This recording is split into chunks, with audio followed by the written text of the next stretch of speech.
Shalom, selamat pagi Bapak Ibu Saudara sekalian. Saya undang kita untuk bangkit berdiri. Kita akan memulai ibadah pada pagi hari ini.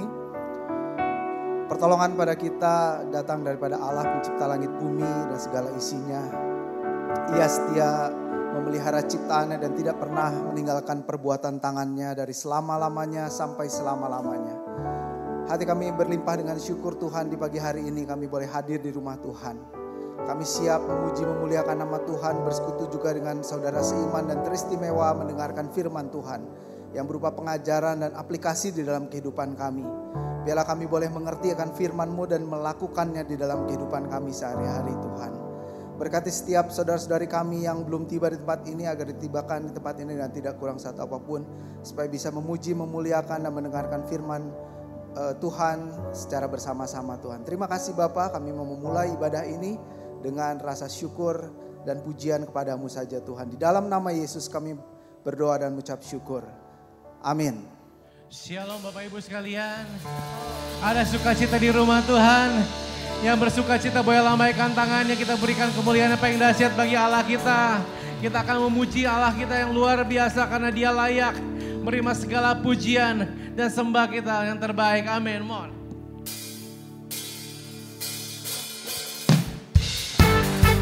Bantu tangan seperti ini, mohon.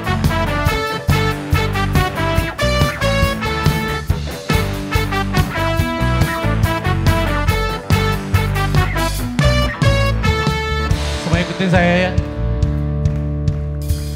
Kau yang hidup di dalamku, menjadikanku lebih dari pemenang. Katakan seluruh bumi. Seluruh bumi tinggikan nama-Mu, menyatakan kebesaran dan keagungan-Mu. Yesus Tuhanku pemenang, Raja segala raja, perbuatan-Mu ajaib dan perkasa. Kaulah Tuhanku yang kuasa iblis dikalahkan, surga bumi bersorak. Amin. Kita percaya bahwa kita punya Allah yang luar biasa. Amin. Dia hadir tempat ini dan kita akan bersukacita bersama-sama. Semuanya katakan, Kau yang hidup di dalamku, menjadikanku lebih dari pemenang. Seluruh bumi tinggikan nama-Mu, menyatakan kebesaran dan keagungan-Mu. Yesus Tuhanku pemenang, Raja segala raja, perbuatan-Mu ajaib dan perkasa. Kaulah Tuhanku yang hebat, kuasa iblis dikalahkan, surga bumi bersorak. Amin.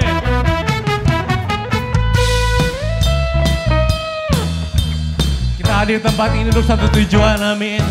Kita mau memuji Tuhan kita mau menyembah Tuhan kita yang luar biasa. Karena Dia yang layak terima segala pujian kita. Yang terbaik kita bisa. Amin.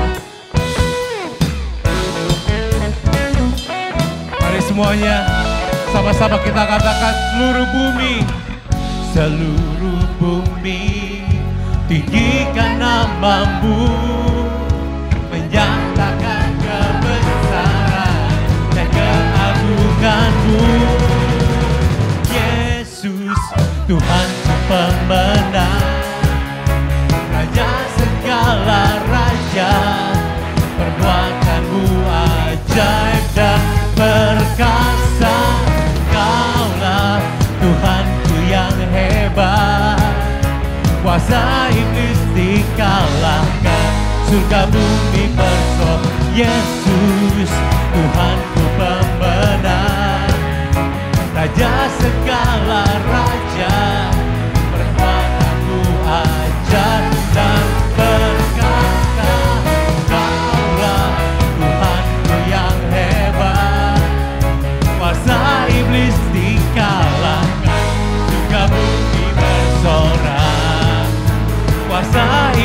dikalahkan, surga bumi bersorak.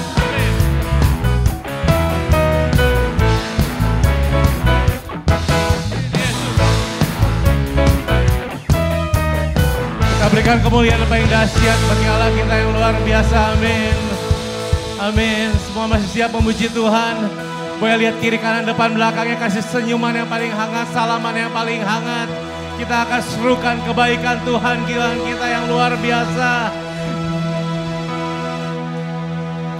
Kau terbesar dan mulia, ajaib semua perbuatanmu. Semuanya katakan, kau terbesar dan mulia, biarlah semua memujimu.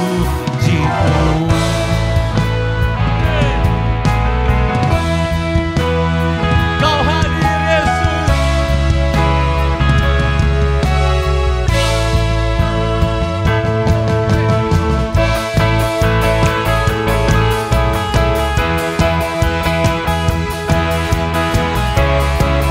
Oh semuanya, sama-sama kita katakan. Segenap hati aku memuji, segenap jiwa aku bernyanyi, karena Roh-Mu ada dalamku, Tuhan. Ku angkat tangan, ku memuji, ku angkat suara dan bernyanyi, karena Roh-Mu ada dalamku, Tuhan. Mari menerima puji, ungkapkan sukacita di hati. Kau terbesar dan mulia, ajaib semua perbuatanmu. Kau terbesar dan mulia, biarlah semua memujimu.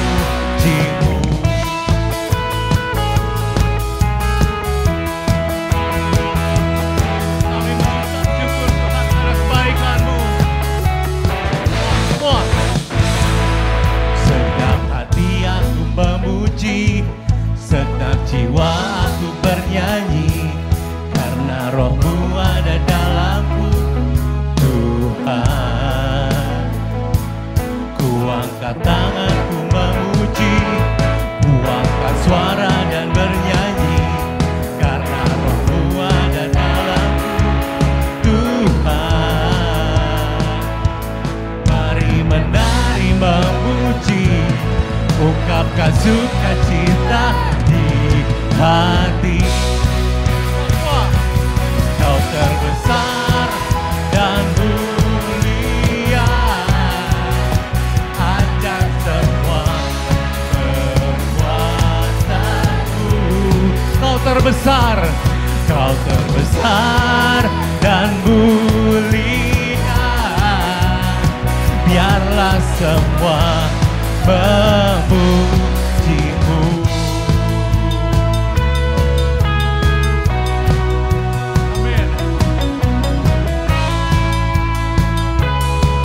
Segenap hati, sama-sama kita katakan, Mon.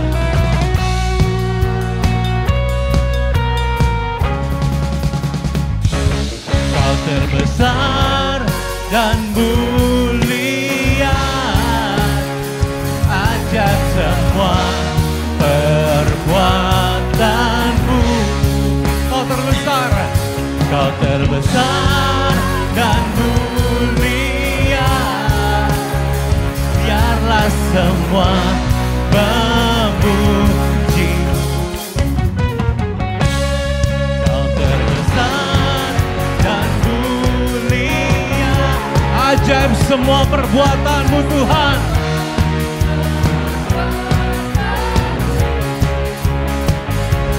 Kau terbesar dan mulia, biarlah semua memujimu. biarlah semua memujimu,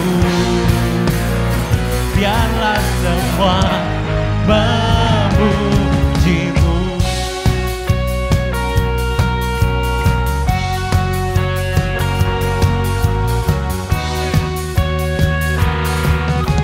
Berikan kemuliaan baik dahsyat bagi Allah kita.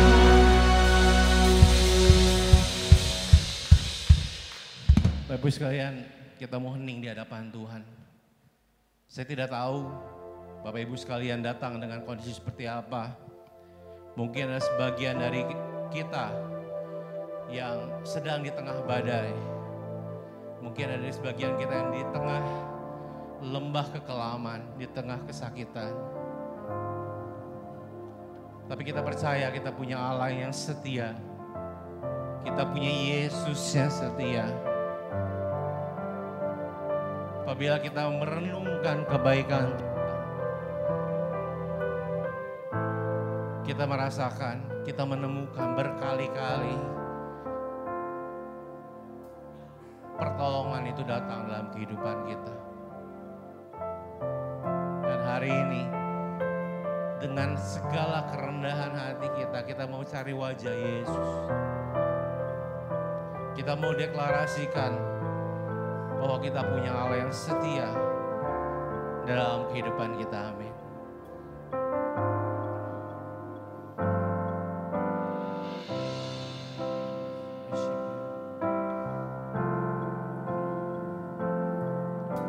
Meskipun doa tak menang,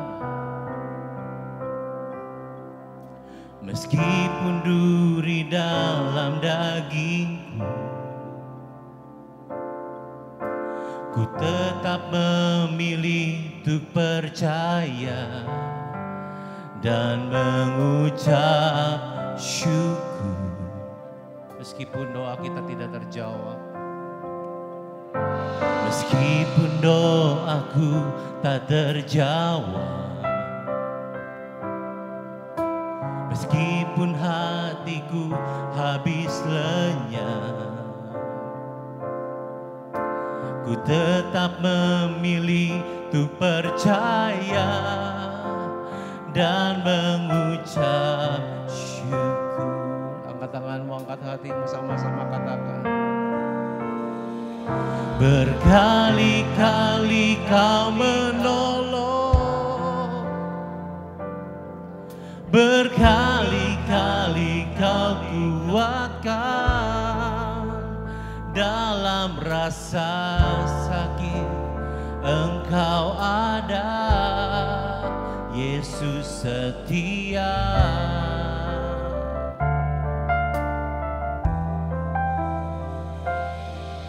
Berkali-kali kau menolong, berkali-kali kau kuatkan. Dalam lembah kelam Engkau ada, Yesus setia. Kita berikan kemuliaan apa yang dahsyat bagi Allah kita. Meskipun doaku tak terjawab, meskipun hatiku habis lenyap, ku tetap memilih untuk percaya dan mengucap syukur.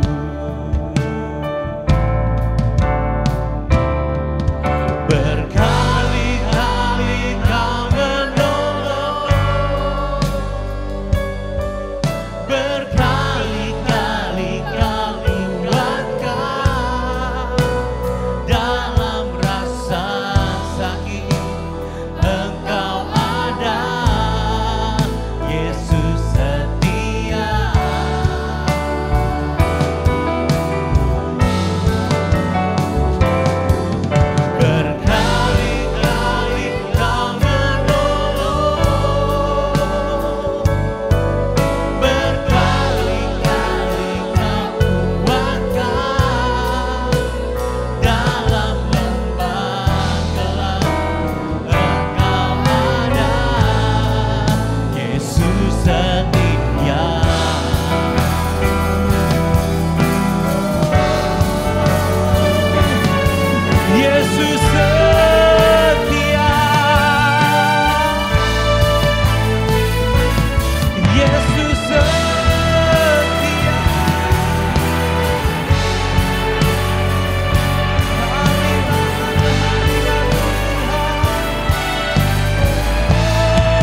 Dalam lembah kelam Kau tetap ada Tuhan. Dalam setiap musim kehidupan kami, Kau tetap ada, tidak meninggalkan kami Tuhan. Sungguh Tuhan, kami mengucap syukur Tuhan. Kami bersuka cita, kami punya Allah seperti Engkau. Yang tidak pernah meninggalkan kami seorang diri Tuhan. Worship you Lord. Berkali-kali Kau menolong, berkali-kali Kau kuatkan, dalam rasa sakit Engkau ada, Yesus setia.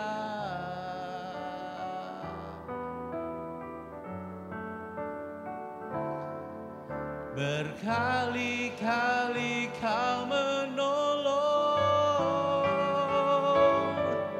berkali-kali Kau kuatkan,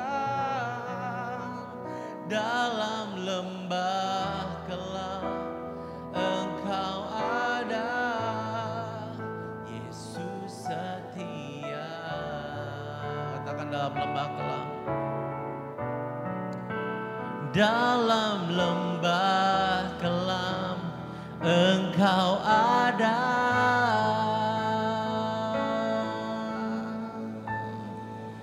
Yesus setia.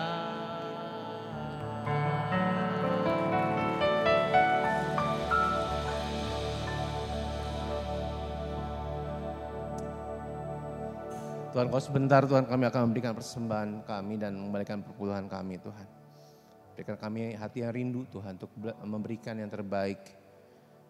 Dan kami juga berdoa untuk apa yang kami berikan hari ini Tuhan. Bisa memperluas kerajaan-Mu dan mempermuliakan nama-Mu di muka bumi ini. Di dalam nama Tuhan Yesus kami berdoa dan mengucap syukur. Yang percaya sama-sama kita katakan amin. Silakan duduk Bapak Ibu sekalian.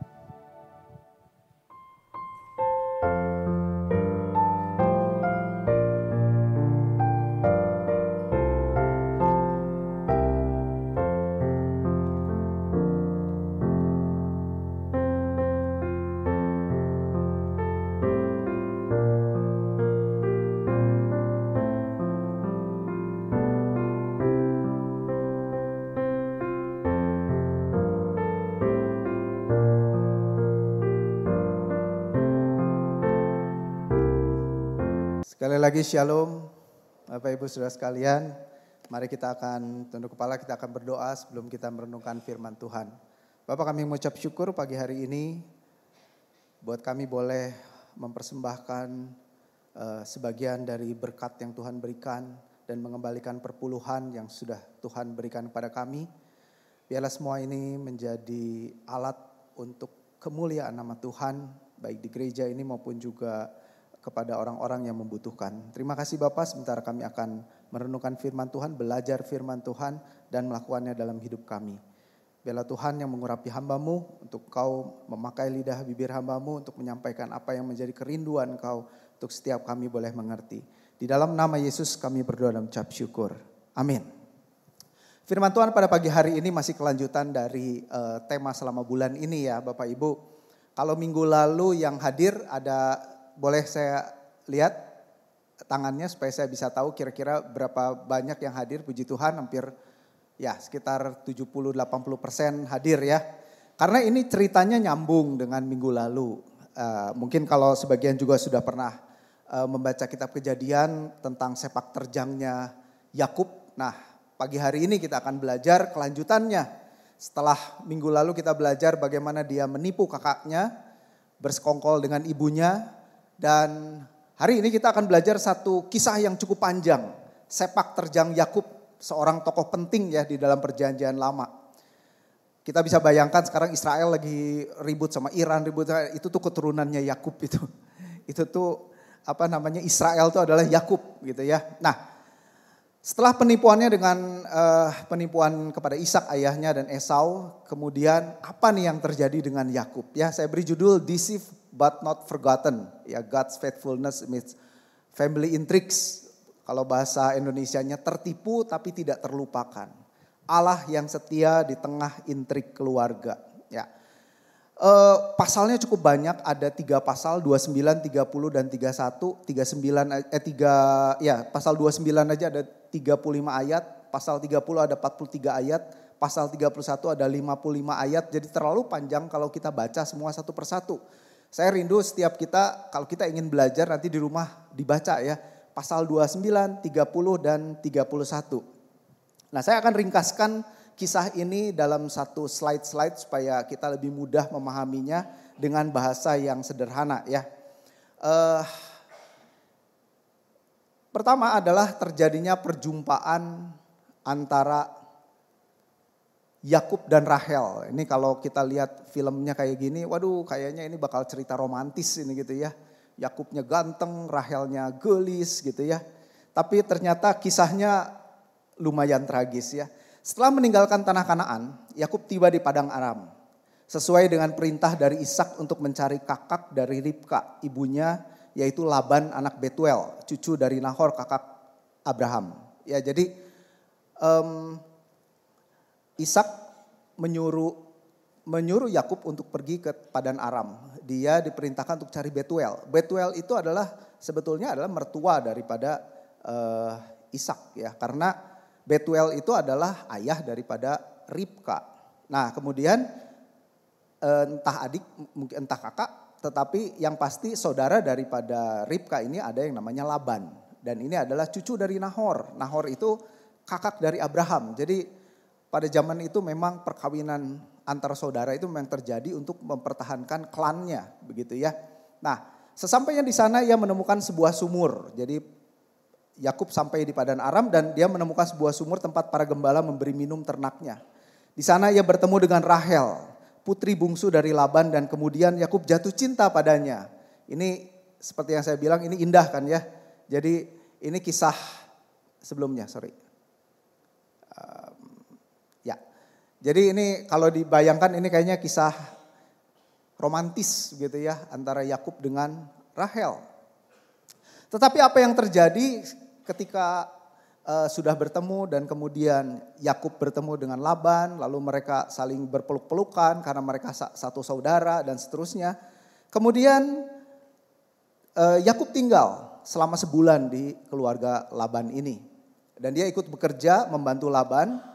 Kemudian Laban bertanya, masa kan kamu secara cuma-cuma mau membantu aku katanya. Apa yang harus aku berikan sama kamu? Karena Yakub ini jatuh cinta pada pandangan pertama, first love gitu ya. At first sight begitu ya, waktu pas lihat di sumur begitu. Lalu kemudian yang Yakub katakan, saya mau bekerja 7 tahun untuk mendapatkan Rahel. Romantis ya. Satu perjuangan. Ini bukan perintah dari Laban, ini satu penawaran dari Yakub sendiri untuk bilang saya mau mendapatkan Rahel dengan bekerja pada kamu secara cuma-cuma selama 7 tahun. Indah. Lalu kemudian apa yang terjadi? Yang terjadi adalah ketika pernikahan terjadi, pernikahan Yakub dilaksanakan, maka Yakub kemudian ditipu oleh Laban ya. Setelah dia menawarkan, pada saatnya pernikahan di malam pengantinnya, Laban malah menipu Yakub. Ya, ia menikahkan Yakub dengan Lea, kakak Rahel. Alasannya tradisi setempat. Tidak sewajarnya katanya menikahkan adiknya lebih dahulu sebelum kakaknya menikah. Nah, kemudian ya tentu Yakub kecewa dan Yakub mungkin marah atau mungkin dia komplain kepada mertuanya. Dan akhirnya Laban berkata, genapi dulu 7 hari nanti kamu akan dinikahkan juga dengan Rahel. Tapi syaratnya kamu harus bekerja lagi secara cuma-cuma selama 7 tahun lagi. Ya. Dan Yakub menyetujui hal itu, begitu ya. Jadi Yakub akhirnya juga menikahi Rahel tetapi harus bekerja 7 tahun lagi. Nah, Kemudian apa yang terjadi kelanjutannya di dalam Kejadian 30 itu satu pasal mengisahkan tentang bagaimana persaingan antara Lea dan Rahel ya. Rahel mandul dan merasa putus asa. Sementara Lea telah melahirkan 4 anak lelaki, Ruben, Simeon, Lewi dan Yehuda. Dalam upaya mendapatkan keturunan, Rahel memberikan budaknya Bilha kepada Yakub. Jadi karena dia tidak punya keturunan, dia berikan Bilha budaknya kepada Yakub. Lalu kemudian Bilha melahirkan 2 anak yaitu Dan dan Naftali. Tidak mau kalah, Lea pun juga menyerahkan budaknya yaitu Zilpa dan ia melahirkan Gad dan Asyer. Ya. Jadi kalau kita bayangkan mereka saling bersaing karena ingin memiliki anak, terutama anak laki-laki ya. Lalu kemudian pada satu kali yang terjadi adalah Lea itu punya anak namanya Ruben. Ruben ini udah cukup besar dan dia kemudian pada saat musim menuai, dia mendapatkan satu buah yang namanya buah dudaim. Nah, buah dudaim ini saya searching apa sih maksudnya buahnya itu seperti tomat kecil begitu ya. Ternyata di zaman itu buah ini punya efek memabukkan, narkotika, agak bisa menahan rasa sakit dan dipercaya pada zaman itu adalah buah yang menghasilkan kesuburan buat wanita. Ya, walaupun secara ilmiah tidak terbukti sebetulnya. Tapi pada zaman itu ya namanya juga sama seperti kita lah. Zaman dimana orang bilang wah ini kalau makan buah ini nanti bakal subur begitu ya. Nah yang terjadi pada saat itu ketika Ruben mendapatkan buah tersebut kemudian Rahel minta. Nah yang terjadi adalah Rahel bilang kepada Lea, aku minta buah itu dari Ruben anaknya. Tapi Lea membuat jadi satu transaksi. Oke, tapi suami kamu harus tidur dengan aku pada malam hari ini begitu. Oh sorry, bukan itu. Rahel yang bilang ditransaksi aja. Jadi boleh saya dapatkan buah itu, tetapi malam ini suami saya Yakub boleh dengan kamu begitu ya. Dan terus kemudian begitu. Lalu yang terjadi adalah Lea kemudian kembali mengandung hasil transaksi dengan Rahel tadi ya, ketika Rahel mengingini buah dudaim. Nah, dan Lea melahirkan Isakar dan Sebulon.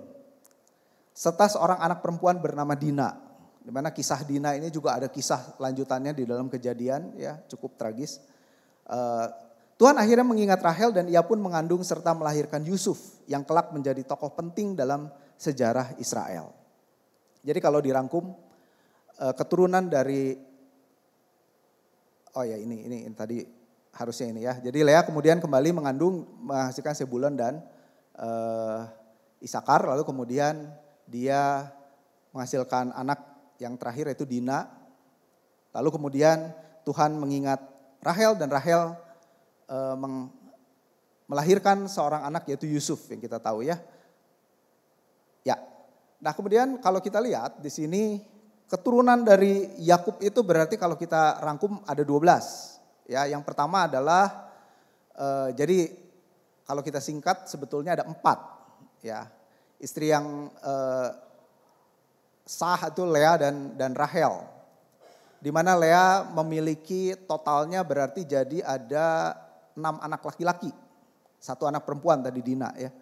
Anaknya yang pertama adalah Ruben, kemudian kedua Simeon, yang ketiga Lewi, yang keempat Yehuda, yang kelima Isakar, dan yang keenam Zebulon. Sementara Zilpa memiliki 2 anak yaitu Gad dan Asyer. Ini budaknya dari Lea.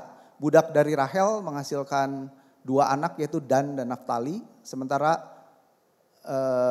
Rahel sendiri mempunyai 2 anak yaitu Yusuf dan Benyamin. Di kisah ini tidak diceritakan kisah tentang Benyamin karena di pasal selanjutnya. Nah, lalu kemudian apa yang terjadi dengan kisah ini? Yakub ingin pulang. Ya, setelah sekian lama dia bekerja pada Laban, dia ingin pulang ke tanah Kanaan ke ayahnya Ishak dan ibunya Ribka. Nah, apa yang terjadi setelah kelahiran Yusuf? Yakub meminta izin kepada Laban untuk kembali ke tanah kelahirannya. Namun Laban ingin Yakub tetap tinggal karena ia mengakui bahwa Tuhan memberkati usahanya berkat kehadiran Yakub. Yakub mengajukan kesepakatan. Ia akan mengambil ternak yang berbelang-belang, berbintik-bintik dan bercoreng-coreng. Saudara, ini satu permintaan yang pada zaman itu sangat logis dan zaman sekarang pun juga sangat logis. Satu permintaan yang buat Laban ini adalah sesuatu yang ringan. Karena kalau kita tahu bahwa domba itu pada dasarnya semuanya putih. Ya, kalau kita baca di Alkitab kan ada kan kata-kata di Yesaya, sekalipun dosamu merah seperti kirmisi dan akan menjadi putih seperti salju, sekalipun merah seperti kain kesumba akan menjadi putih seperti bulu domba. Bulu domba itu putih Bapak Ibu. Nggak bercoreng-coreng, nggak berbintik-bintik. Jadi ketika Yakub mengajukan satu permintaan seperti itu, karena dia tidak punya harta, selama ini 14 tahun dia bekerja secara cuma-cuma. Lalu kemudian karena dia ingin pulang, dia perlu membawa sesuatu untuk pulang ke rumahnya. Ya, akhirnya dia bekerja untuk dirinya. Nah, ketika dia bekerja, dia tidak memperoleh apa-apa, lalu dia minta, kalau yang berbelang-belang, berbintik-bintik boleh enggak? Yakub Laban dengan senang hati, oke, silakan, karena menurut data hanya 10% yang berbintik-bintik. Tapi apa yang terjadi? Justru Tuhan memberkati Yakub luar biasa dengan permintaannya ini. Sehingga domba-domba yang berbintik-bintik, bercoreng-coreng itu semakin banyak. Dan semakin kuat. Kalau Bapak Ibu baca di dalam kisahnya, itu cukup unik ya. Bagaimana Yakub itu memberi minum kepada domba-dombanya dengan menggunakan satu tangkai dahan yang bercoreng-coreng. Lalu setiap kali si domba, kambing domba yang minum di situ, anaknya bercoreng-coreng. Ini agak gak logis memang sebetulnya. Tetapi dasar daripada apa yang dilakukan oleh Yakub itu sebetulnya karena dia pernah dapat mimpi sebelumnya. Kalau Bapak Ibu baca di di Kejadian 31, di situ dikisahkan bahwa sebelum dia meminta ini, dia pernah bermimpi untuk meminta itu. Malaikat Tuhan pada saat mimpinya bilang, suruh minta yang berbelang-belang, berbintik-bintik. Begitu kisahnya. Ya. Nah, singkat cerita akhirnya Yakub menjadi sangat kaya karena begitu banyak kambing domba yang berbintik-bintik dan berbelang-belang tadi dibandingkan yang dimiliki oleh Laban yang putih polos, begitu ya. Nah, lalu apa yang terjadi? Laban tetap menahan supaya Yakub itu tidak pergi dari Padan Aram, karena dia tahu bahwa dia diberkati karena Yakub, ya. Nah, akhirnya yang terjadi adalah Yakub melarikan diri. Yakub melarikan diri dari Laban. Yakub melihat bahwa sikap Laban dan anak-anaknya mulai berubah. Jadi kalau dibilang anak-anaknya karena memang Laban juga punya anak laki-laki, tapi tidak diceritakan siapa namanya. Kita kan cuma fokus cuma 2 anak. Jadi ada kalanya kita berpikir bahwa Laban cuma punya 2 anak, tidak. Dia punya anak-anak lain, ya, anak-anak laki-laki yang tidak diceritakan. Dan dikatakan Yakub melihat sikap Laban dan anak-anaknya mulai berubah. Mereka merasa iri atas kekayaan Yakub. Maka setelah mendapat petunjuk dari Allah, Yakub memutuskan untuk melarikan diri diam-diam dari rumah Laban, membawa istri-istrinya, lalu kemudian anak-anak dan semua miliknya. Nah, tetapi tanpa sepengetahuan Yakub, saat pelarian itu Rahel mencuri patung dewa, yaitu terafim, ya, patung terafim milik ayahnya. Nah, dalam konteks zaman itu terafim itu semacam patung sembahan rumah tangga, kayak pelindung, pemberi berkat, begitu. Ya, ini terafim ini cukup tricky ya, cukup unik gitu, karena pada zaman itu orang itu masih juga menyembah hal-hal seperti itu ya. Nah, jadi kayak pelindung rumah tangga begitu. Kalau saya searching, itu tuh adalah simbol hak waris atau otoritas keluarga. Ya, jadi buat Laban ini sangat penting. Lalu kemudian dicuri sama Rahel. Nah, ini juga sebetulnya satu tanda tanya besar kenapa Rahel mencuri terafim milik ayahnya. Nah, tapi kita lanjutkan dulu kisahnya. Lalu kemudian maka setelah mendapat petunjuk dari Allah, Yakub memutuskan untuk melarikan diri, ya. Kemudian Laban menyadari setelah 3 hari Yakub sudah pergi, karena ketika Yakub pergi itu Laban sedang mencukur domba, jadi beda tempat. Ketika dia menyadari bahwa Yakub udah kabur, lalu kemudian dia kejar. Laban mengejar Yakub. 3 hari kemudian Laban tahu bahwa Yakub telah pergi dan ia mengejarnya. Namun Allah memperingatkan Laban dalam mimpi agar tidak menyakiti atau mengancam Yakub. Saat akhirnya bertemu, Laban menuduh Yakub kabur secara curang dan mencuri dewa-dewanya. Yakub membela diri dan mengizinkan pencarian. Jadi silakan sok cari aja. Ya, ia bahkan berkata bahwa siapapun yang mengambil dewa-dewa itu harus dihukum mati. Siapapun juga yang membawa, dia tidak tahu bahwa yang mengambilnya adalah Rahel ya. Tanpa tahu bahwa Rahel pelakunya ya. Rahel menyembunyikan patung itu di pelana unta dan berbohong dengan alasan sedang datang bulan, sedang haid. Sehingga Laban tidak menemukan. Jadi dia duduk di atas pelana untanya, dia bilang saya gak bisa bangun karena saya sedang haid. Padahal dia sembunyikan terafim itu di joknya gitu ya, di pelana dari untanya. Nah akhirnya ketika Laban sudah mencari-cari kemana-mana, ke kemahnya Lea gak ada, ke kemah Yakub. Lalu di tempatnya Rahel, tempatnya Lea, semua gak ada. Maka tumpahlah amarah dari Yakub. Ya, dalam Kejadian 31 ayat 36 sampai 42 dia ungkapkan kekesalannya selama ini, kemarahannya selama ini. Kalau bisa ditampilkan lebih baik ya, saya akan bacakan. Kejadian 31 ayat 36 berkata seperti ini. Lalu hati Yakub panas dan ia bertengkar dengan Laban. Ia berkata kepada Laban, apakah kesalahanku, apakah dosaku, maka engkau memburu aku sehebat itu. Engkau telah menggeledah segala barangku, sekarang apakah yang kau temui dari segala barang rumahmu? Letakkanlah di sini di depan saudara-saudaraku dan saudara-saudaramu, supaya mereka mengadili antara kita berdua. Selama 20 tahun ini aku bersama-sama dengan engkau. Domba dan kambing betinamu tidak pernah keguguran dan jantan dari kambing dombamu tidak pernah kumakan. Yang diterkam oleh binatang buas tidak pernah kubawa kepadamu. Aku sendiri yang menggantinya, yang dicuri orang, baik waktu siang, baik waktu malam, selalu engkau tuntut daripadaku. Aku dimakan panas hari waktu siang dan kedinginan waktu malam. Dan mataku jauh daripada tertidur. Selama 20 tahun ini aku di rumahmu, aku telah bekerja kepadamu 14 tahun lamanya untuk mendapatkan kedua anakmu dan 6 tahun untuk mendapatkan ternakmu. Dan engkau telah 10 kali mengubah upahku. Seandainya Allah ayahku, Allah Abraham dan yang disegani oleh Ishak tidak menyertai aku, tentulah engkau sekarang membiarkan aku pergi dengan tangan hampa. Tetapi kesengsaraanku dan jerih payahku telah diperhatikan Allah dan ia telah menjatuhkan putusan tadi malam. Jadi dia keluarkan unek-uneknya selama ini begitu ya, 20 tahun dia bekerja di situ, 14 tahun untuk dapetin anaknya, 6 tahun untuk bekerja untuk mendapatkan ternak. Jadi dia ingin pulang. Dia kesal dengan mertua yang mengeksploitasi dirinya sedemikian rupa begitu ya. Akhirnya Laban melunak, terjadilah perjanjian damai. Ya, Laban akhirnya melunak. Ia dan Yakub membuat perjanjian perdamaian di Gilead dengan mendirikan tugu batu sebagai saksi. Laban meminta agar Yakub tidak berlaku kasar pada anak-anaknya dan tidak mengambil istri lain. Mereka lalu makan bersama, Laban menciumi anak-anak dan cucu-cucunya dan keesokan harinya ia pulang. Bapak Ibu sedikit intermezzo. Saya bikin gambar ini bukan nonton film atau saya crop dari film, bukan. Tapi saya cuma tulis di Gemini cerita kisahnya semua detail dan keluar gambarnya. Bagus sekali gambarnya. Ini cuma informasi aja bahwa ketika kita mau mencari gambar itu sekarang sangat mudah. Dan kita bisa rekayasa. Kalau tadi sebelumnya ada gambar Rahel sama Lea gendong bayi. Waktu saya tulis, buatkan gambar Lea dan Rahel di mana sedang menggendong bayi. Keluar bayinya dua-duanya ada, Rahelnya gendong bayi, Leanya gendong bayi. Dengan foto. Jadi kelihatan sangat natural. Terus saya bilang, Rahelnya jangan gendong bayi dong. Kan Rahelnya gak punya anak, mandul. Hilang bayinya, terus dia cuma berdiri aja kayak tadi yang gambar tadi. Jadi maksud saya cuma kasih info, ternyata sekarang dunia digital luar biasa.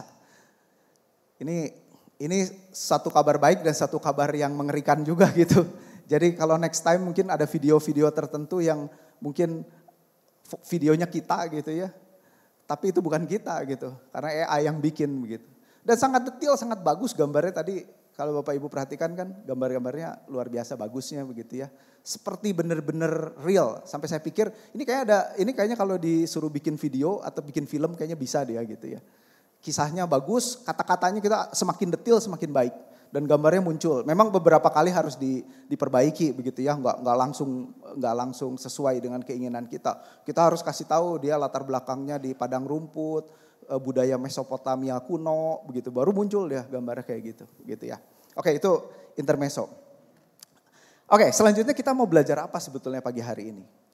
Karena ini adalah satu narasi, satu kisah Dan kita belajar selama bulan ini adalah satu jenis khotbah biografi. Maka kita harus menganalisis masing-masing tokoh yang ada di dalam kisah ini. Kalau minggu lalu kita belajar tentang, kita analisis tentang Esau, Ishak, lalu kemudian Ribka dan juga Yakub. Nah, pada pagi hari ini kita juga akan belajar 4 tokoh juga, ya. Karena kisah ini adalah satu kisah narasi paling kompleks dan penuh intrik ya di dalam Alkitab. Satu dinamika keluarga yang rumit. Di situ ada penipuan, di situ ada cinta, ya kan? Di situ ada persaingan.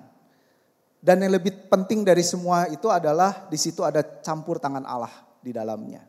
Nah, kita akan mulai dengan tokoh yang pertama yaitu adalah Laban. Laban adalah sang penipu dan manipulator, ya. Laban ini punya karakteristik sosok yang licik, materialistik dan manipulatif. Ia ahli dalam memanfaatkan situasi untuk keuntungannya sendiri. Kita tadi dengar ceritanya, kita nanti kalau Bapak Ibu baca itu benar-benar bagaimana dia memanipulasi Yakub begitu ya. Di Kejadian 29 ayat 25 kan di situ dikatakan pada waktu pagi tampaklah Lea, lalu berkatalah Yakub kepada Laban, "Apakah yang kau perbuat terhadap aku ini? Bukankah untuk Rahel aku telah bekerja padamu? Mengapa engkau menipu aku?" Ia menipu Yakub dengan memberikan Lea sebagai ganti Rahel ya.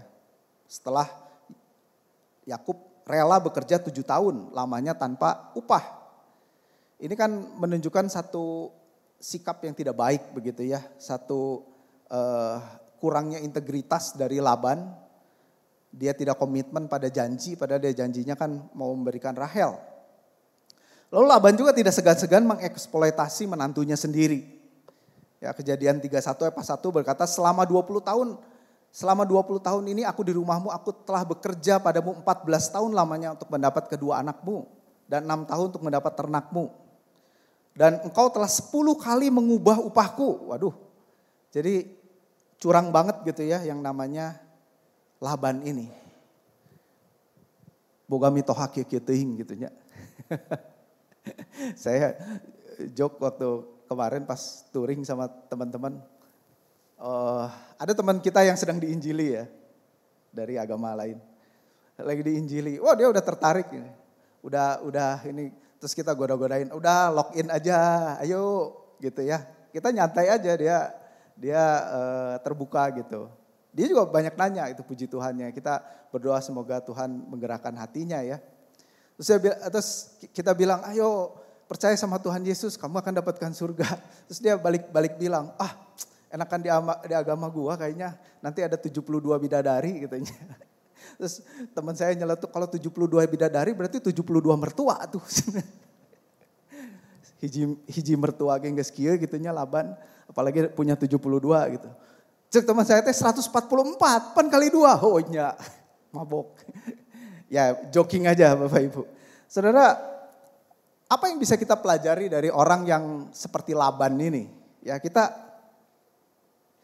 sering mungkin bertemu dengan orang-orang yang mirip Laban ya dalam kehidupan modern. Apakah itu mungkin atasan kita yang gak adil, atau rekan bisnis yang curang, atau bahkan memang anggota keluarga sendiri yang manipulatif. Menghadapi orang semacam ini sangat perlu berhati-hati Bapak Ibu. Nah yang kita pelajari di sini adalah tipsnya adalah hati-hati dengan janji. Orang ini berarti gak bisa dipegang janjinya ya. Jadi kalau janji lisan dia cuma ngomong, iya nanti 7 tahun kamu akan memperoleh anak aku. Wah kayaknya kalau zaman sekarang harus tertulisnya. Harus meterai. Karena memang orang-orang seperti ini memang manipulatif dan dia memang curang ya. Jadi harus ada kejelasan ketika kita berbisnis atau kontrak dan lain sebagainya. Perhatikan baik-baik karakter orang begitu ya. Kenali tanda-tanda manipulatifnya, biasanya mulutnya manis, biasanya janji-janji manis, puji-pujian, atau memberi harapan dan lain sebagainya ya. Maka kalau kita pelajari dari kisah Laban ini, dari karakter Laban ini, betapa pentingnya kita menjaga integritas dan kejujuran dalam setiap hubungan.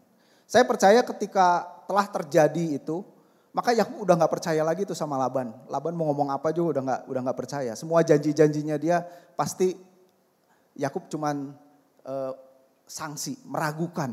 Karena udah gak bisa dipercaya. Ya, bagaimana seorang mertua seperti ini, bagaimana dia sudah berjanji memberikan anaknya Rahel, tetapi kemudian seperti itu. Belum lagi tadi mengganti upahnya, belum lagi mengeksploitasi diri dia. Ketika ada domba yang hilang dia harus ganti. Kebayang kan tadi kita sudah baca bagaimana ungkapan kekesalan dari Laban. Itu yang dipelajari dari seorang Laban. Dan Laban ini ya dia penyembah berhala ya, dia punya terafim dan lain sebagainya. Karena pada saat itu ada istilah Allah Abraham, ada Allah Nahor. Tadi di perjanjian itu juga Yakub berkata, biarlah Allah Abraham dan Allah Nahor sebagai saksi, begitu ya. Jadi memang dia tidak menyembah Yahweh, tidak menyembah Allah. Nah yang kedua, yang kita mau pelajari adalah tokoh yang kedua adalah Yakub. Ya. Orang pasti akan selalu mengkaitkan ini orang penipu yang ditipu. Begitu ya. Pasti kita, ini si penipu syukurin sekarang ditipu nih. Baru kerasa ya bahwa tipuan dia kepada Esau, nah inilah hukum tabur tuai. Begitu. Tetapi kita mesti lihat bagaimana karakter asli dari Yakub. Yakub sebetulnya orang yang berorientasi pada tujuan. Walaupun memang untuk mendapatkan hak kesulungan itu dia gunakan cara yang tidak baik. Tetapi dia fokusnya pada tujuan. Ketika dia mau mendapatkan Rahel, dia bekerja, bahkan firman Tuhan dikatakan yang 7 tahun itu seperti hanya beberapa hari saja. Karena betapa cintanya dia pada Rahel, betapa fokusnya dia pada tujuan untuk memperoleh Rahel. Ya, orang ini adalah orang yang strict pada tujuan. Ya, dia seorang pekerja keras. Tadi kan kita sudah baca, dia bertanggung jawab dan yang terutama dia setia. Yakub ini setia banget gitu sama Rahel. Cintanya itu tidak lekang oleh waktu, bahasa puitis begitu ya. Karena sampai akhir hayatnya Rahel pun dia tetap mencintai Rahel. Dan kita tahu kisah lanjutannya dia tetap sayang sama anak-anaknya Rahel. Kepada Yusuf kan anak favoritnya dia. Karena memang cintanya benar-benar setia dia sama Rahel. Ya. Lalu dia akan mengalami bagaimana pahitnya ditipu, bekerja keras, mengalami hukum tabur tuai dan seterusnya. Dieksploitasi oleh mertuanya. Tapi yang terpenting dari semuanya, ia mengalami perlindungan ilahi daripada Allah. Meskipun dalam situasi sulit, Tuhan memberkati Yakub dan membuatnya makmur. Dia diberkati luar biasa. Saudara, mungkin dalam hidup kita ada banyak situasi yang tidak kondusif buat diri kita. Tapi selama kita percaya sama Allah, kita menggantungkan hidup kita kepada Tuhan, maka kita tahu bahwa ada tangan Tuhan yang selalu menuntun kita. Amin. Yakub kondisinya tidak baik-baik saja. Dijepit dari segala macam kondisi, ditipu dan lain sebagainya. Tadi katakan seandainya di Kejadian 31 ayat 42, seandainya Allah ayahku, Allah Abraham yang disegani oleh Ishak tidak menyertai aku. Tentulah engkau sekarang membiarkan aku pergi dengan tangan hampa. Tetapi kesengsaraanku dan jerih payahku telah diperhatikan Allah. Dia menyatakan bahwa ini semua karena Allah. Ini semua karena Tuhan yang memberkati dia. Begitu ya. Nah, pelajaran apa sih yang bisa kita dapat dari Yakub? Saudara, seringkali kita melakukan kesalahan. Manusia melakukan kesalahan. Yakub pun melakukan kesalahan. Penipuan itu gak bisa ditolerir. Tetap ada konsekuensinya. Ya. Tetapi ketika dia menebus kesalahannya dengan satu perjuangan yang sedemikian rupa, ada karakter yang diperbaharui dari sisi Yakub. Ya. Nahum 1 ayat 3. Nahum 1 ayat 3 boleh dibuka. Nahum 1 ayat 3 berkata seperti ini. Tuhan itu panjang sabar dan besar kuasa. Tetapi ia tidak sekali-kali membebaskan dari hukuman orang yang bersalah. Saudara, kita selalu mengkaitkan kekristenan dengan kasih karunia, betul. Tetapi Allah kita adalah Allah yang adil. Ketika seorang bersalah, bukan artinya kasih karunia itu menghapuskan kesalahan dia. Konsekuensi tetap terjadi. Hukuman itu tetap terjadi. Ini kita tidak bicara soal keselamatan. Kita bicara soal apa yang dilakukan, begitu ya. Yakub melakukan penipuan, makanya hukum tabur tuai berkata dia ditipu. Nah ketika dia mengalami pergumulan itu karena apa yang dia perbuat terjadi juga pada dirinya. Mungkin tanpa kita sadari kita melakukan banyak kesalahan. Dan mungkin ketika kita mengalami sesuatu yang tidak baik, ada kalanya mungkin ini jangan-jangan memang saya konsekuensi karena saya bersalah. Begitu ya. Saudara, kemarin teman saya tiba-tiba bilang, aduh SIM saya habis. Nah, terus saya tanpa sadar biasanya saya selalu bikin reminder. Pas saya lihat, itu tanggal 13 Juni. Pas saya lihat SIM saya habis 9 Juni. Kelewat. Untung motor enggak, itu SIM mobil. Terus saya mikir, apa yang bisa kelewat ya? Padahal biasanya disiplin bikin reminder. Saya cuma merenung gini, selama ini SIM saya nembak. Dan memang nembak Bapak Ibu, jujur. Terus saya bilang sama diri saya, ini saatnya waktu di mana saya nggak akan nembak. Saya akan mengerjakan semuanya dengan jujur. Saya akan mengerjakan semuanya. Terus saya tanya sama teman-teman, wah lama cina, bisa sampai 4 bulan cina. Gagal lagi, bolak-balik terus. Nggak apa-apa lah, saya bilang. Yang benar kan harus begitu, udah saya mau jalanin gitu ya. Kadang-kala mungkin kita pikir, konyol ngapain begitu, udah tembak aja. Negara kita memang udah hukumnya kayak begini. Nembak 1 juta, kemarin ditawarin 1.150.000. Udah jadi tinggal datang tinggal foto katanya. Kalau bikin sendiri 250.000. Tapi ya itu bisa sampai 4 bulan katanya. Karena harus bolak-balik. Teman saya bikin si motor sampai 4 bulan. Tapi dia nakut-nakutin saya. Dia bilang apalagi mobil sana. Ya biarinlah.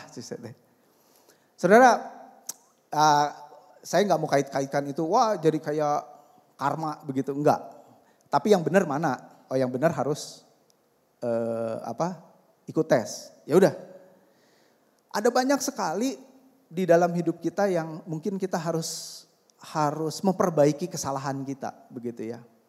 Karena memang negara kita ini memang sangat-sangat mudah sekali yang namanya suap dan korup. Mungkin yang saya alami ini sangat receh begitu ya.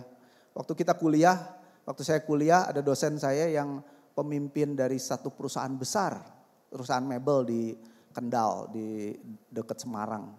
Dia punya 3.000 karyawan. Pergumulannya dia jauh daripada saya. Dia bilang kalau saya bayar pajak itu saya bisa kena 3 miliar katanya, 3M. Dan kondisi ekonomi saat ini sedang morat-marit. Wah repot, tapi kalau saya nembak itu nggak nyampe 1M pun juga sudah beres semuanya. Nah, saya bisa menyelamatkan ribuan karyawan, dilematis kan. Satu sisi dia mempertahankan karyawan tapi satu sisi tidak jujur.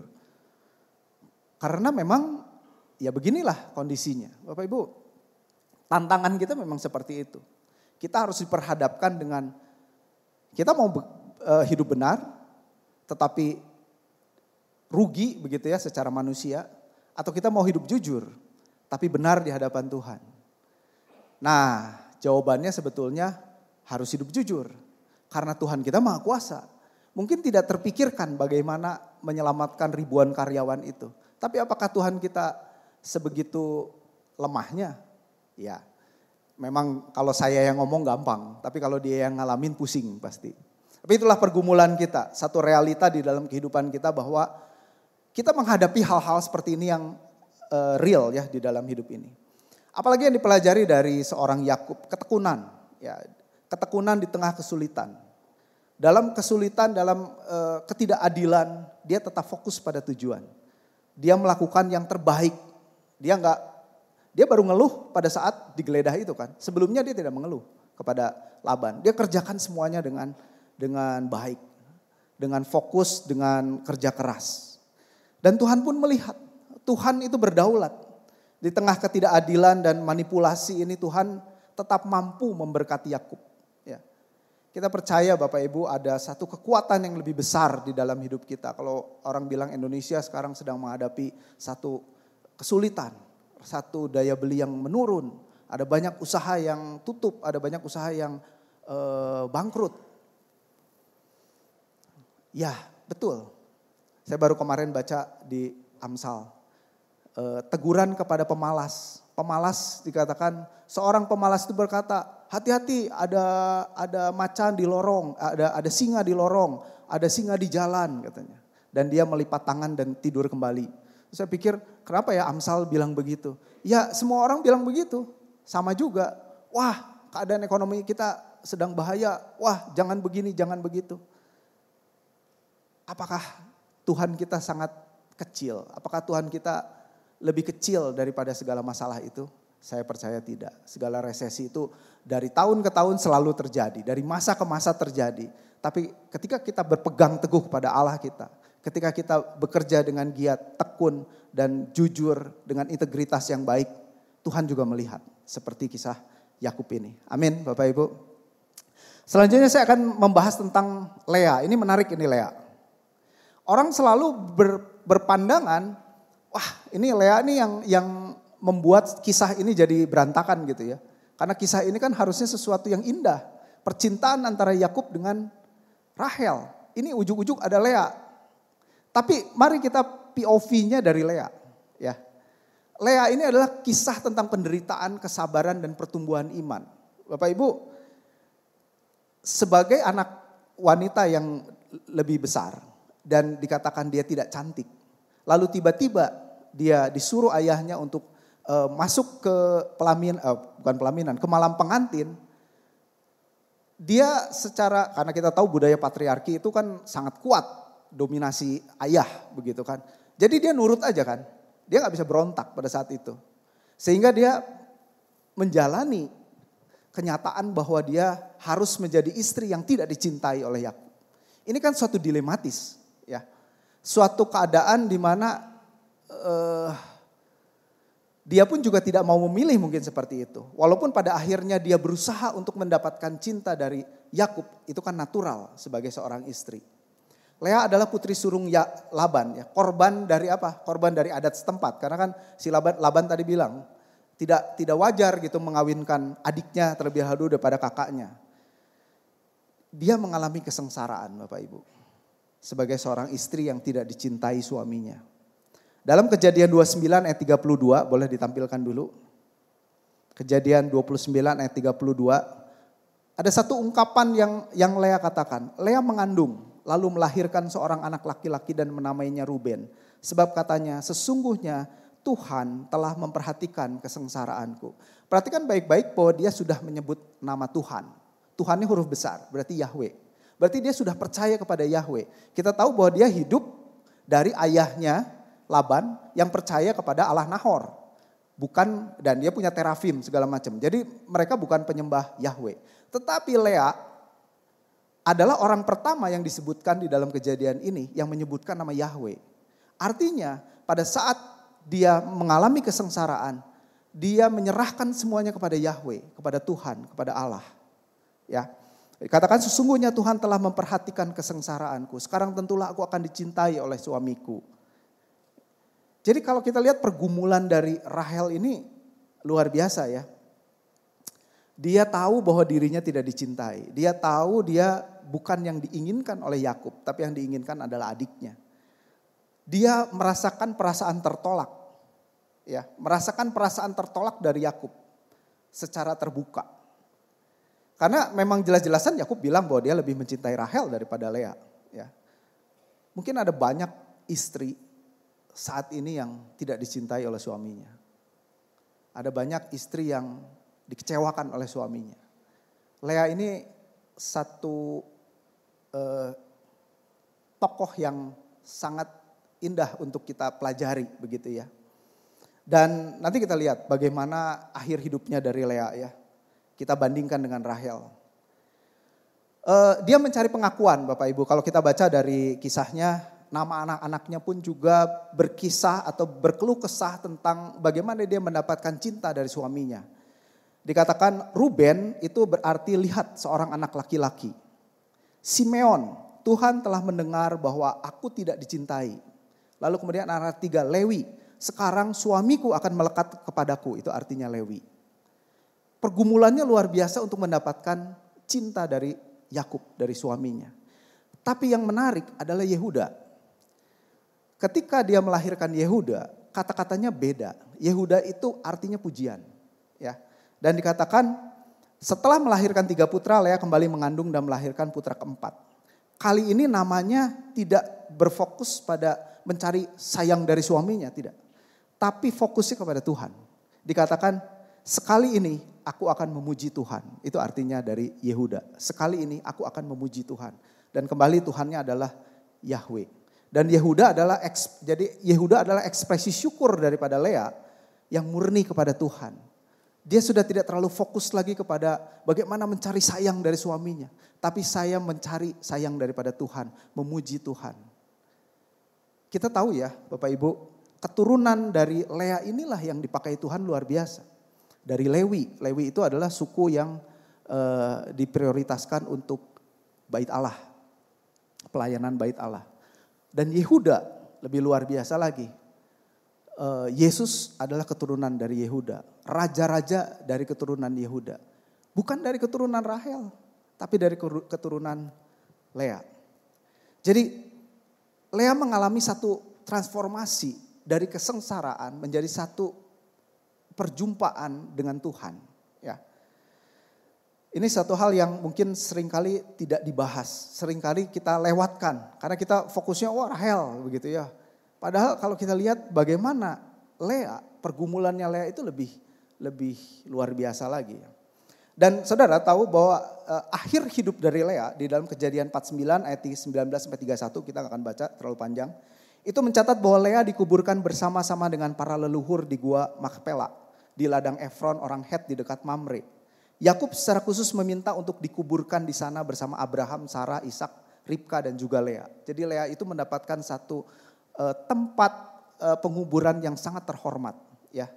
Sangat berbeda dengan Rahel, Bapak Ibu. Rahel itu dikuburkan di sisi jalan di Efrata, sisi jalan ke Efrata di Bethlehem, ya. Bukan satu pekuburan yang terhormat, tapi Lea mendapatkan satu kuburan yang terhormat. Apa yang kita pelajari dari Lea ya? Banyak orang yang tidak cukup untuk dicintai atau tidak dihargai. Tapi kita harus sadar bahwa di dalam pergumulan kita, di dalam pergumulan tidak dihargai itu, kalau kita balik lagi kisah Lea, mengingatkan kita bahwa nilai diri kita itu tidak tergantung pada validasi dari orang lain. Tetapi bagaimana Allah memandang kita ya. Dan ketika dia berusaha mencari sumber kebahagiaan itu dengan cintanya dari Yakub, ternyata dia menyadari bahwa cinta sejati itu sebetulnya berasal daripada Tuhan. Dia bertumbuh dari mungkin percaya dari Allah Nahor, dia akhirnya percaya kepada Allah Abraham. Ya. Ini yang kita pelajari dari seorang Lea. Yang terakhir adalah Rahel. Rahel adalah dicintai tapi tidak bahagia. Rahel memang mandul dikatakan ya. Rahel adalah cinta sejati Yakub, cantik tapi mandul. Ia sangat merindukan memiliki anak yang menjadi sumber penderitaan besar baginya. Karena zaman itu status sosial ketika mempunyai anak laki-laki itu terangkat. Karena dia sangat terhormat kalau dia memiliki seorang anak laki-laki. Fokusnya dia ke situ ya. Padahal Yakub itu sangat mencintai Rahel. Dikata 14 tahun dia mau berkorban, bekerja secara cuma-cuma kepada Laban untuk mendapatkan Rahel. Tetapi cintanya Yakub tidak cukup membuat Rahel bahagia. Ya. Ia tetap menginginkan anak, terutama anak laki-laki. Demi apa? Demi status dan kehormatan sosial. Dan dikatakan dia cemburu kepada Lea, kakaknya sendiri. Sampai di Kejadian 30 ayat 1 berkata seperti ini. Berikanlah aku anak, kalau tidak aku mati katanya. Jadi benar-benar yang difokuskan dia tuh anak begitu. Lupa dia, padahal dia udah dapatkan cinta yang luar biasa dari suaminya, dari Yakub. Karena manusia seringkali gak pernah puas ya dengan keadaan dirinya. Istilahnya kalau misalnya dengan wajah secantik ini, kenapa sih harus juga gitu uring-uringan dengan yang lain begitu ya. Ini juga AI yang gambar Bapak Ibu. Jadi gak puas, gak pernah puas begitu ya. Yang kita pelajari dari Rahel, rasa tidak puas, gak bersyukur. Lebih mementingkan apa kata orang, status sosial itu lebih penting sepertinya. Bukan rasa cinta yang dia dapatkan dari suaminya. Nah persaingan ini memicu satu kondisi di mana kenapa sih? Ya karena membandingkan. Membanding-bandingkan. Hidup kita seringkali jadi masalah kalau membandingkan, betul ya? Kalau kita hidup sendiri mungkin gak pernah tahu informasi baik-baik saja. Tapi ketika kita membandingkan dengan orang lain, kok jadi merasa gusar. Hati-hati dengan masalah pembandingan ya. Walaupun akhirnya memang Rahel memperoleh anak. Yusuf dan Benyamin. Tapi Bapak Ibu tragis. Tragis apa yang terjadi pada Rahel. Ketika mereka keluar dari Padan Aram menuju ke tanah Kanaan. Lalu Tuhan memerintahkan rombongan ini ke Betel. Nah dari Betel dia perjalanan menuju ke tanah Kanaan dan lewat Efrata. Di jalan ini Rahel melahirkan Benyamin. Ya. Dan pada saat melahirkan itu dia meninggal. Meninggal pada saat melahirkan. Dan fasal itu tidak jauh dari fasal ketika Yakub bilang, siapa yang membawa terafim ini biarlah dia dilenyapkan. Ternyata omongan suaminya kenyataan bahwa yang ngambil terafim adalah Rahel dan Rahel memang mati akhirnya. Dan kalau saya lihat dari apa yang memang dia percaya akan Yahweh. Nah, pertanyaan yang paling rumit adalah kenapa Rahel mengambil terafim ayahnya Laban, dan ini agak rumit. Saya baca, saya cari komentar, saya cari analisis segala macam. Ada 3 kemungkinan yang tadi saya bagikan ya. Pertama, terafim itu adalah lambang kehormatan keluarga. Ada kemungkinan si Rahel ini mengambil terafim dengan tujuan supaya Yakub ini nanti diakui sebagai hak waris dari keluarga Laban. Itu yang pertama. Yang kedua dia balas dendam sama ayahnya. Dia kesel gitu ya sama ayahnya karena ayahnya kok gitu-gitu amat sih sama keluarga gua begitu ya. Dan yang ketiga dia masih tetap percaya kepada terafim itu. Dan analisis dari semua hampir sebagian besar menjawab yang ketiga. Rupanya dia bawa terafim itu karena dia masih percaya sama terafim. Begitu. Ya, jadi pada zaman itu orang tuh bisa menyembah Allah tuh banyak. Jadi ketika si Rahel ini percaya kepada Allah Yahweh, karena ada kalimatnya ketika dia mendapatkan Yusuf kan dia berkata kepada Allah. Tetapi pada zaman itu memang orang biasa di rumahnya tetap ada terafim. Kalau Bapak Ibu baca kisah Daud. Daud itu punya istri namanya Mikal. Mikal itu anak Saul. Dan dikisahkan ketika Daud dikejar-kejar sama Saul. Lalu dia menipu orang-orang yang mengejar Daud itu dengan terafim yang ditutup dengan bulu domba. Seolah-olah terus ditutup pakai selimut. Jadi seolah-olah kayak orang. Jadi terafim itu bisa besar, bisa kecil. Kalau tadi yang digambarkan kan kecil ya. Kalau ini terafimnya besar segede orang, begitu. Dan ketika rombongan Saul ini datang, terus mana Daud? Daudnya lagi sakit katanya, lagi tidur. Padahal dia udah kabur. Lalu ketika dibuka, ternyata bukan, begitu. Itu terafim. Jadi dikisahkan memang pada saat itu Mikal pun juga punya terafim, istrinya Daud. Jadi kayaknya budaya pada saat itu, ya mungkin mirip-mirip kayak kita lah ya. Udah Kristen tapi masih bakar hiyoh begitu.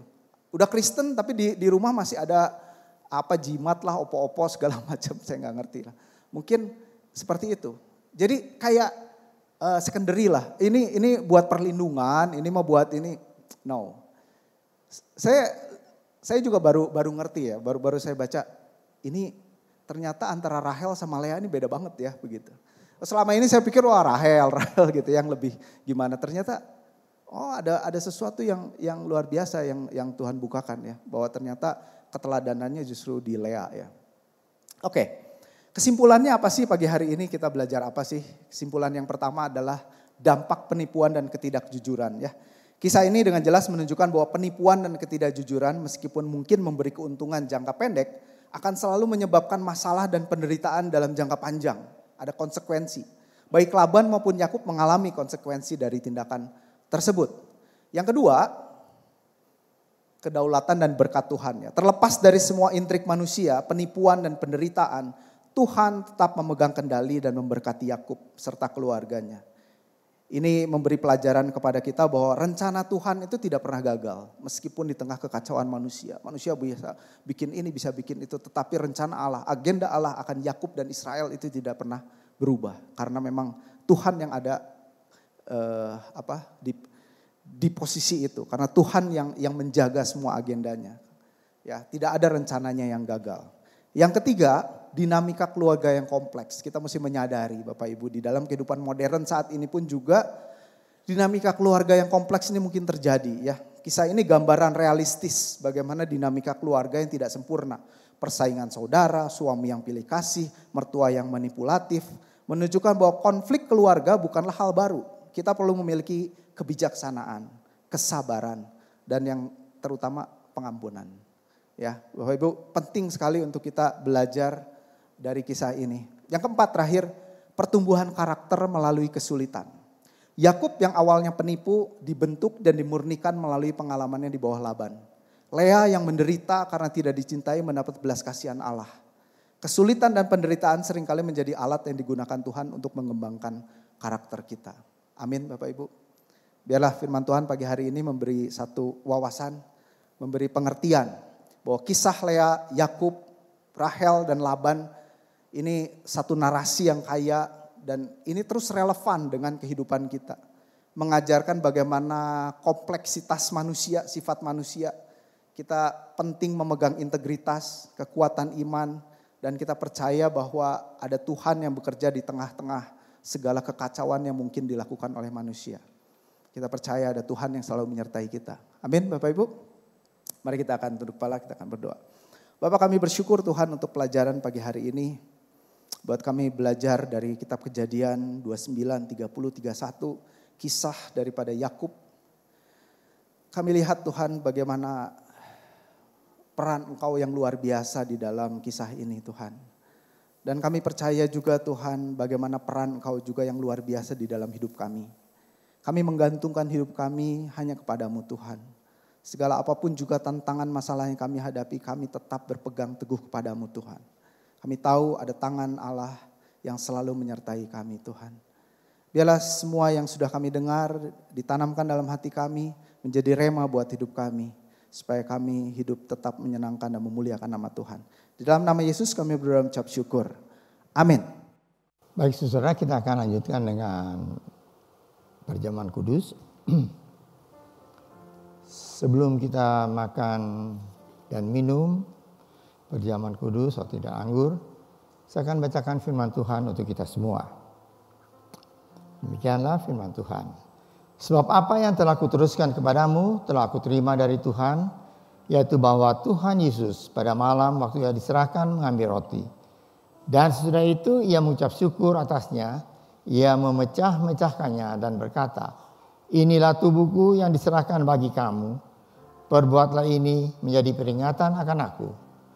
Demikian juga ia mengambil cawan sesudah makan, lalu berkata, cawan ini adalah perjanjian baru yang dimeteraikan oleh darahku. Perbuatlah ini setiap kali kamu meminumnya menjadi peringatan akan aku. Sebab setiap kali kamu makan roti ini dan minum cawan ini, kamu memberitakan kematian Tuhan sampai ia datang. Jadi barang siapa dengan cara yang tidak layak makan roti atau minum cawan Tuhan, ia berdosa terhadap tubuh dan darah Tuhan. Karena itu hendaklah tiap-tiap orang menguji dirinya sendiri, dan baru sesudah itu ia makan roti dan minum dari cawan itu. Karena barang siapa makan dan minum tanpa mengakui tubuh Tuhan, ia mendatangkan hukuman atas dirinya. Sebab itu banyak di antara kamu yang lemah dan sakit, dan tidak sedikit yang meninggal. Kalau kita menguji diri kita sendiri, hukuman tidak menimpa kita. Tapi kalau kita menerima hukuman dari Tuhan, kita dididik supaya kita tidak akan dihukum bersama-sama dengan dunia. Saudara, meskipun perjamuan kudus yang kita lakukan itu tiap bulan minggu keempat. Tapi tentu kita semua tidak mau kalau kita melakukan ini hanya sebagai rutinitas. Karena orang Kristen, karena gereja Tuhan harus melakukan perjamuan kudus. Tidak demikian. Karena perjamuan kudus tentu mempunyai arti yang sangat dalam untuk kehidupan kita semua sebagai orang-orang yang tadinya berdosa. tetapi sudah diselamatkan di dalam Tuhan. Sebab itu saudara, tiap kali mau perjamuan kudus selalu diumumkan supaya kita mempersiapkan diri kita. Mempersiapkan sehingga pada saat kita menerima perjamuan kudus, roti dan anggur, kita lakukan itu tidak sebagai satu kebiasaan. Tapi setiap kali kita makan dan minum, kita mengucap syukur atas begitu besar kasih karunia Tuhan terhadap kita semua. Saya undang itu, mari kita berdiri bersama, kita akan masuk dalam doa sebelum kita makan dan minum bersama-sama. Tuhan Yesus, Kau dengan cintanya mati karena dosaku,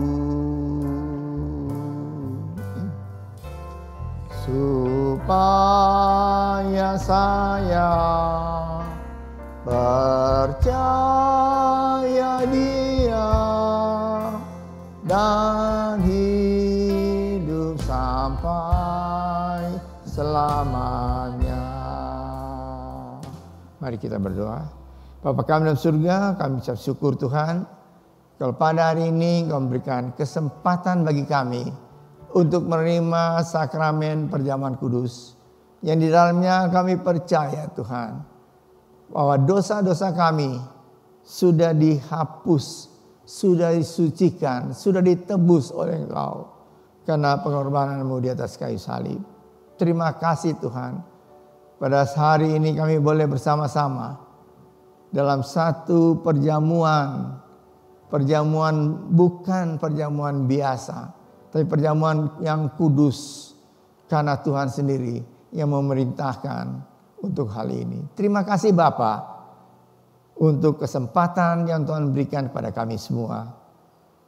Kami akan makan dan minum, dan kami percaya Tuhan, apa yang Kau sudah lakukan untuk hidup kami semua, itu amat berarti bagi kami sebagai orang-orang yang sudah ditebus oleh Tuhan. Terima kasih Bapa, dalam nama Tuhan Yesus Kristus kami sudah berdoa dan mengucap syukur. Amin. Mari saudara, kita angkat roti yang ada di tangan kanan saudara, lebih tinggi dari hidup saudara. Roti ini adalah lambang dari tubuh Tuhan Yesus yang dipecah-pecahkan untuk kita. Tubuh Tuhan Yesus hancur di kayu salib. Ia menderita, ia dicemeti, dipukul, diludahi. Semua Dia terima karena Dia amat mengasihi saudara dan saya. Yesus yang tidak mengenal dosa telah dibuatnya menjadi dosa karena kita, supaya di dalam Tuhan Yesus kita dibenarkan oleh Allah dan diselamatkan dan memperoleh hidup yang kekal. Dan oleh bilur-bilurnya segala penyakit kita telah disembuhkan. Dan ketika mereka sedang makan, Yesus mengambil roti, mengucap berkat atasnya, memecah-mecahkannya, lalu memberikannya kepada murid-muridnya dan berkata, "Ambillah, makanlah, inilah tubuhku yang diserahkan bagi kamu. Perbuatlah ini menjadi peringatan akan daku." Bukankah roti yang kita pecah-pecahkan adalah persekutuan dengan tubuh Kristus? Marilah kita makan bersama-sama dalam nama Tuhan Yesus Kristus. Amin.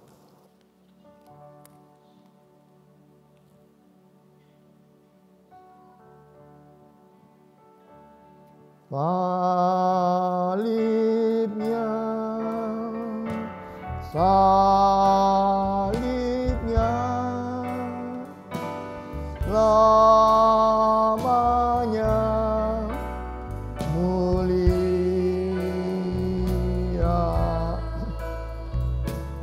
dosaku disucikan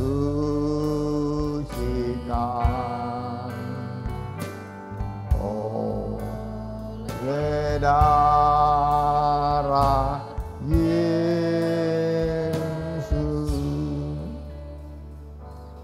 Mari saudara kita angkat cawan yang berisi anggur di tangan kanan saudara lebih tinggi dari hidup saudara. Cawan anggur ini adalah lambang darah Yesus yang tercurah untuk menyucikan segala dosa kita. Bagaimanapun besar, berat, dan hitamnya dosa kita. Darah Yesus Kristus menyucikan kita dari segala dosa. Dan jika kita mengaku dosa kita, maka Ia adalah setia dan adil dan akan mengampuni segala dosa kita dan menyucikan kita dari segala kejahatan. Kita dibenarkan, kita dikuduskan dalam Kristus dan diangkat menjadi anak-Nya. Sudah makan, ia mengambil cawan, mengucap syukur lalu memberikan kepada mereka dan berkata, cawan ini adalah perjanjian baru yang dimeteraikan oleh darahku. Minumlah kamu semua, sebab inilah darahku, darah perjanjian yang ditumpahkan bagi banyak orang untuk pengampunan dosa. Perbuatlah ini setiap kali kamu meminumnya menjadi peringatan akan daku. Bukankah cawan pengucapan syukur yang atasnya kita ucapkan syukur adalah persekutuan dengan darah Kristus? Marilah kita minum bersama-sama dalam nama Tuhan Yesus Kristus. Amin.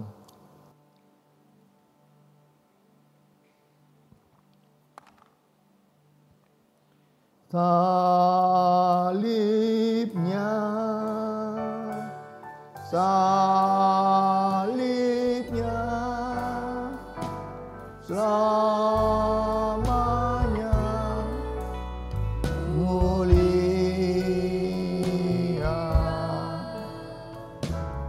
Dosaku disucikan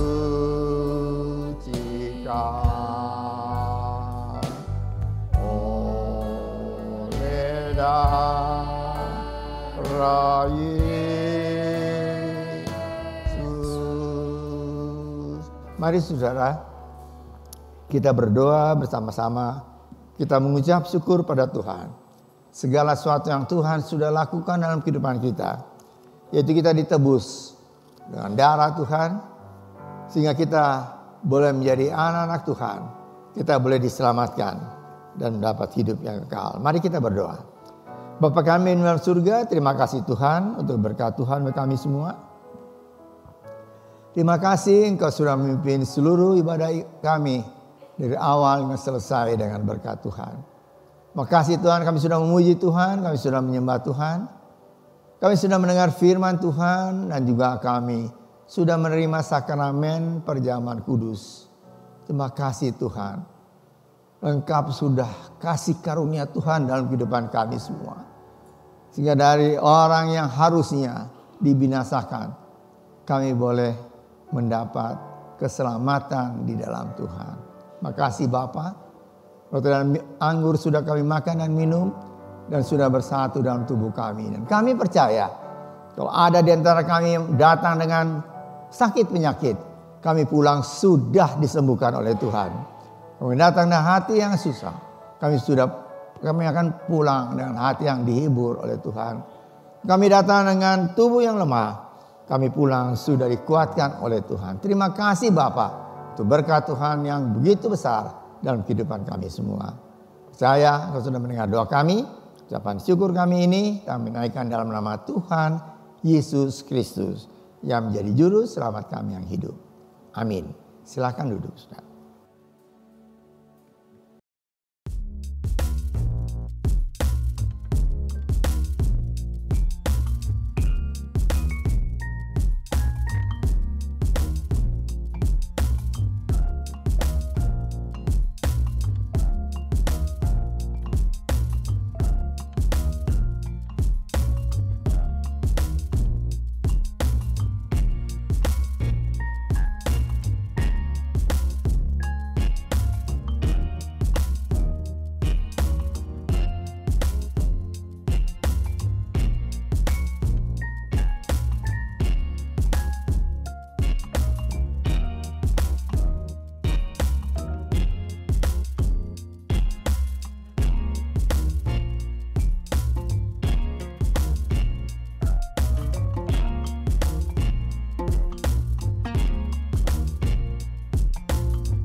Ya, baik saudara, sebelum kita mengakhiri kebaktian kita pagi hari ini, ada beberapa pengumuman yang perlu disampaikan kepada kita semua. Pertama, kami mengucapkan selamat datang bagi semua saudara yang hadir pada pagi hari ini. Dan untuk saudara yang baru pertama kali hadir, kalau saudara angkat tangan saudara. Ada saudara? Ya, puji Tuhan, kita beri kemuliaan bagi Tuhan. Silakan berdiri, pengurus akan memberikan sesuatu bagi saudara.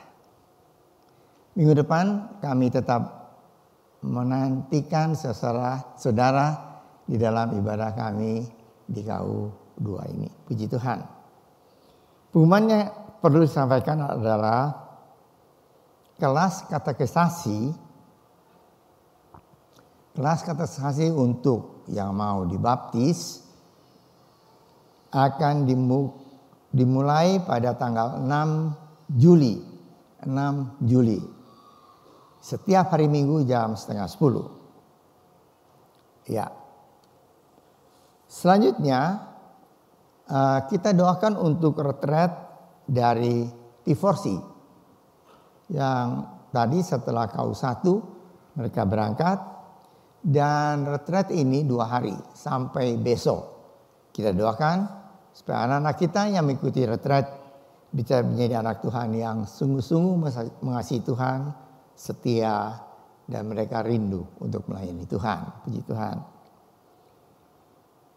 Selanjutnya kita berdoakan bersama-sama untuk Bapak Samuel.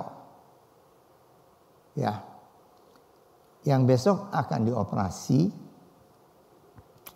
Ada sesuatu yang di tulang belakangnya yang harus mengalami operasi, dan itu akan dilakukan di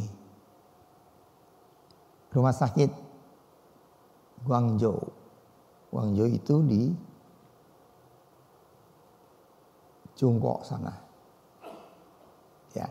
Kita doakan supaya tim dokter yang akan menangani hal ini bekerja dengan sebaik-baiknya dan tentu dengan kuasa Tuhan, maka penyakitnya bisa disembuhkan dan pulang ke Indonesia dengan pertolongan Tuhan.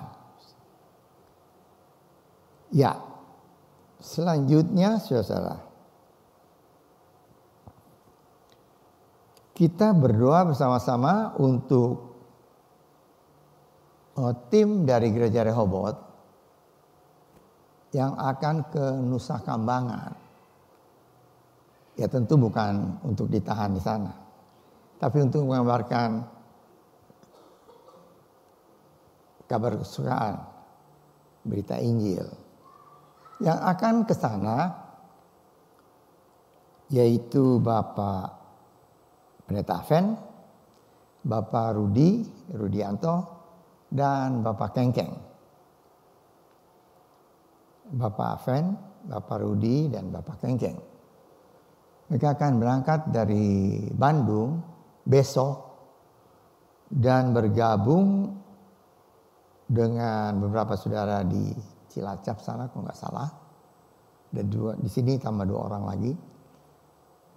Dan mereka akan menyeberang ke Nusa Kambangan. Di sana mereka akan membawa berita sukacita, menginjili orang-orang di sana. Ya. Kita doakan supaya perjalanan mereka, Tuhan tolong pergi dan pulang, dan di sana dalam pelayanan mereka boleh menjadi berkat bagi warga binaan di sana. Baik, saya kira selesai pengumuman untuk kali ini. Saya undang untuk kita berusaha sama, kita akan tutup ibadah kita dengan doa. Mari kita berdoa. Bapa kami dalam surga, terima kasih Tuhan untuk berkat Tuhan dari kami semua. Kami sudah memuji Tuhan, menyembah Tuhan, kami sudah mendengar firman Tuhan. Kami sudah menerima sakramen perjamuan kudus. Terima kasih Tuhan untuk berkat Tuhan. Dan percaya Tuhan, ibadah kami pada hari ini tidak akan lalu dengan sia-sia. tapi boleh membawa iman kami makin melekat pada Tuhan. Karena kami makin mengetahui, mengenal siapa Allah yang kami sembah di dalam Tuhan Yesus Kristus. Terima kasih Bapa. Pada hari ini kami berdoa untuk Bapak Samuel yang besok akan dioperasi. Mari Tuhan, sediakan tolong untuk dokter, tim dokter yang akan mengoperasinya.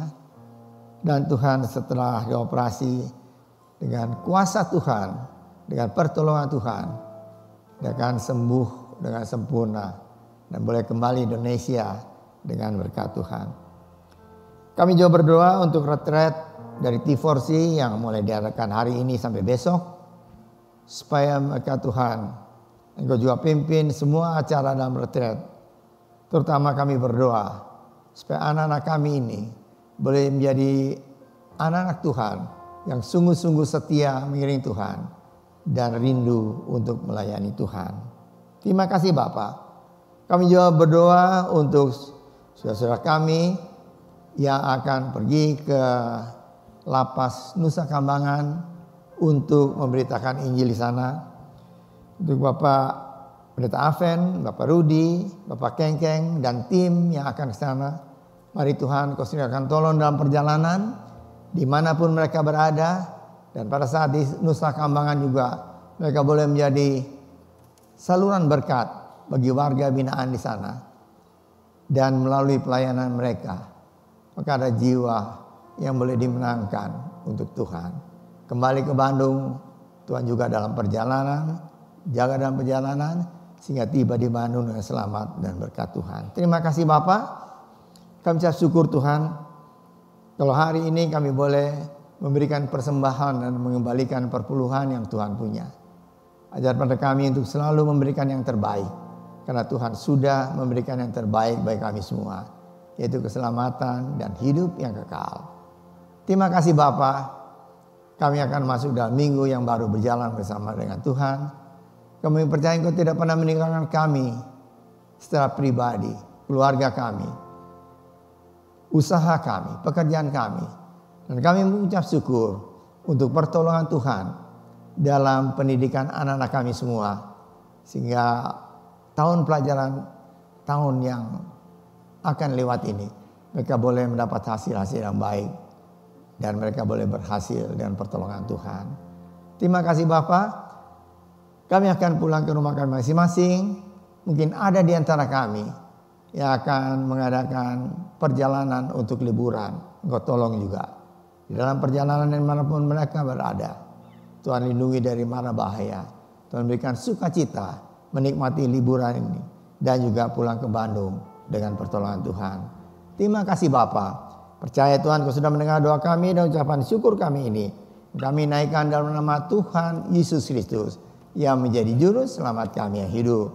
Saudara yang dikasihi oleh Tuhan, angkatlah tangan saudara untuk menerima berkat Allah.